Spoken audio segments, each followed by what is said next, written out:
My name is Danny Queen. I'm here with Brother Guyto from WPFW. Brother's been around for a long time. Brother, what was it like to work with the late, great Fanny-Lou-Hammer? Fanny-Lou-Hammer was a religious fanatic. She was also a very gregarious woman who never met a stranger. She was about serious business. When she was working on the plantation, she was a timekeeper. When she became a political leader, she became the prime example of what pure, unadulterated leadership was. She didn't suffer fools gently, but she was open to everyone. She was extremely courageous. She and I were beaten almost to death in Winona. If it hadn't been for the assassination of Medgar Evers while we were in Winona, neither one of us would have come out of Winona alive. So she wasn't educated, but she was highly intelligent. She was extremely intelligent. She was a master of the Bible. She could sing very well, and she knew how to time her speeches. If she went into a church and the minister was a radical minister who supported voter registration, she praised him. If she went into the church of a Tom, she went into the church, called him a Tom, and explained how he could stop being a Tom. She knew that. She could pick up on it. She could pick up on it and see her credibility in all churches was so that when she came in, whether she was invited to speak or not, she spoke. Wow. But there was no minister dumb enough to have her in a church and not ask her to speak. So they knew who she was. Everyone who ever met her knew. This was a woman who captivated the country in her speech to the Credentials Committee. It was so effective that Lyndon Johnson called a press conference to stop it, get it off the networks. Really? But at that time, there were only 3 networks, ABC, CBS, and NBC. NBC, right. All of them taped her speech and played it in its entirety Really? that evening. Oh, wow. Telegrams began to flood the White House. Seek the Freedom Democratic Party. Then, and everything I'm saying is in Lyndon Johnson's tapes. Just go look at the tapes. He said, and I'm quoting him, we can't ask this delegation to seat an all-white delegation from Mississippi and then go in November into the black communities and ask them to vote for the Democratic Party. I didn't say it, he did. So then he developed a strategy that everyone who was supporting us on the Credentials Committee, we had the right to call for a roll call floor vote. Right. He knew if we get that on the floor, we win. So he did everything he could. He said to delegates from New York, all right, To stop it. y'all got contracts with OEO. If y'all want to keep them, stop supporting the Freedom Democratic Party.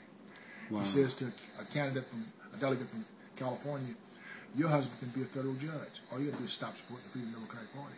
So what happened was we went to the Democratic Party. By I mean sharecroppers, bartenders, barbershops, people who worked in cotton fields.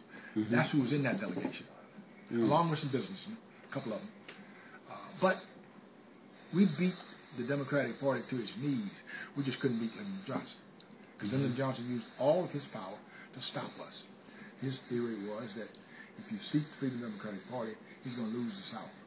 And that's what he's worried about. I think that was ludicrous. I think he knew it was ludicrous.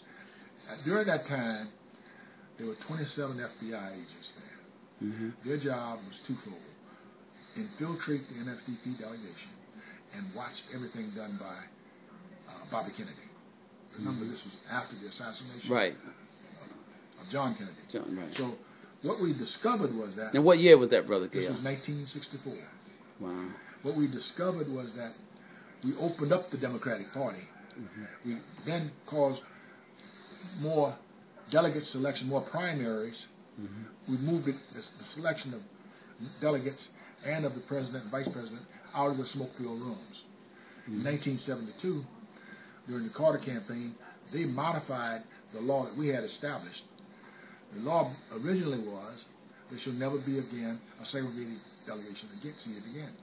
In 72, they modified our ruling to say that 50% of all delegates to the Democratic National Convention must be female. So Fanny-Lou-Hammer led the fight to open the Democratic Party for women. So she opened it up. She opened it up. She was clearly while she was presenting the Freedom Democratic Party's story to the country, I was in jail in Hattiesburg. Oh, okay. Because I had been arrested, because I was in the voter registration demonstration. And I arrested the police why they'd arrested someone in front of me. And they said, well, okay, we're going to take you to jail. Wow. Two people put up bond for me, and I had a choice. I could have gone to the Democratic National Committee as chairman, but the people who put up the property would have lost their property.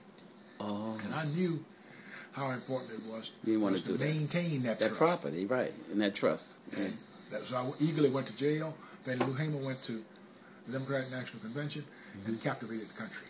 Who went with her? With her was a lot of people.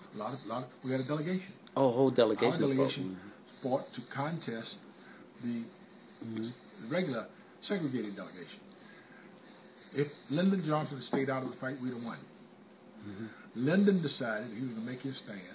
After all, Lyndon at this convention is his coronation convention, right?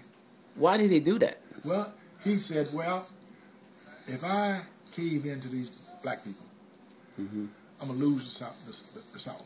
Remember. The Dixiecrats. Remember now, in 1964, the Democratic Party had passed the Public Accommodations Act.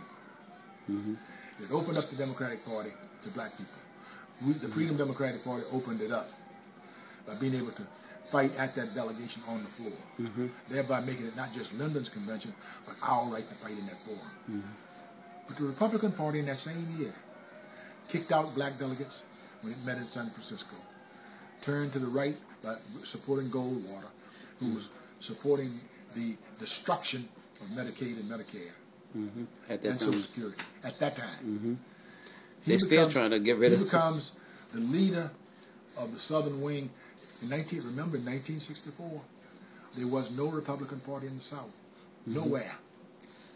Nowhere. It didn't exist. So the switch by the right wing was, okay, we're moving out of the Democratic Party since black people have moved in, and we're going to take over the Republican Party. That's why we. So that's how the Southern Democrats became Dixiecrats? That's exactly right. No, they were Dixiecrats before, but let's look at this, brother. You got to remember, in 1964, every Southern state had high-ranking members in all of the committees of the House and the Senate. Why?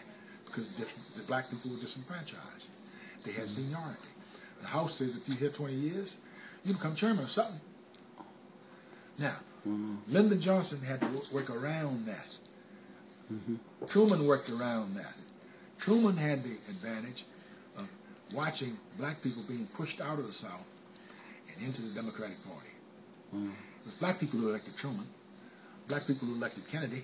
If Kennedy had not did what he did regarding Coretta King and the arrest of Dr. King, he would have never won that race. Any historian who studied that understands that 2 weeks before the election, word goes out to 1 million black people in America support Kennedy. He supports Dr. King. Now, Jackie Robinson went to Bush and tried to get him to do the same thing. Bush Sr. Yeah, that's right. Yeah, old man George Bush. He refused to do it. Jackie Robinson left crying. Now, Jackie Robinson is clearly a hero to black people. But he was a Republican trying to help black people. Republicans refused to do it then, and they refuse to do it now. The beautiful thing about what this history has taught us is that we have shown people, when I speak across the country, people ask me, say, well, Mr. Guyto, it was so tough. It was tough. Why didn't y'all just leave? I say, because we planted, we made that a moneymaker. We were making money for other people. It's time that we be repaid.